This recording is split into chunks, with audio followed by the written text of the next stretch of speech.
हाय रे प्यार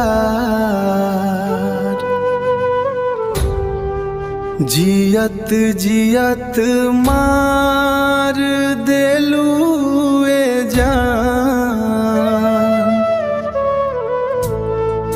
जीतन के दिल तोड़ के चल गईलू। केकरा खातिर जिए जीतन जिए में ना स्वाद रही। जीतन जी के मरले के बाद दिहल धोखा याद रही। हम तो तोहरा खातिर अपना दुनिया छोड़ देनी। बाकिर तू बेवफा निकलू न कैलू परवाह कवनो।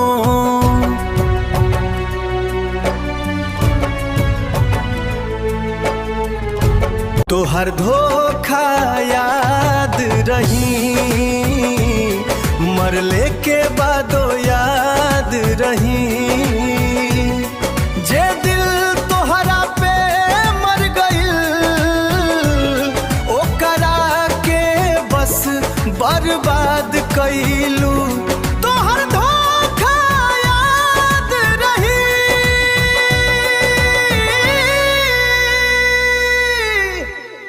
पहिले पहिले जब तू मिललू फूल जैसन लगलू।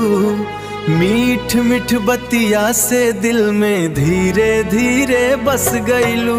गाँव के ओह पनघट पर हाथ पकड़ के कहलू। गाँव के ओह पनघट पर हाथ पकड़ के कहलू। जीतन तोहरा बिना एक पल ना रह पाई। आज उहे बात याद करके दिल रोवे चुपचाप। काहे प्यार के नाम पे तू झूठा सपना देखवलू।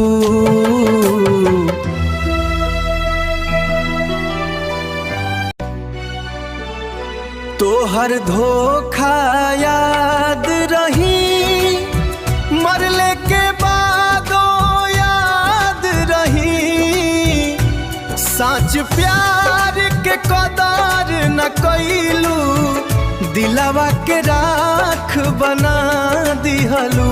तोहर धोखा याद रही।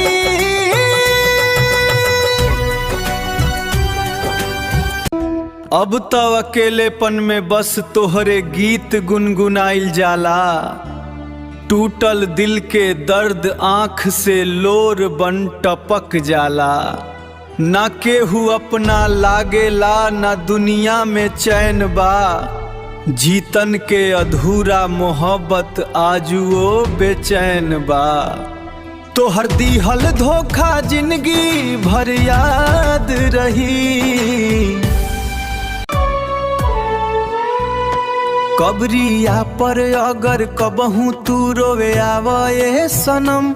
याद करी है एगो पागल साचो करे वाला प्रेम। जियत न मिललू तका मर के दुआ देव तोहरा। बाकिर तोहर दिहल धोखा जिंदगी भर याद रही।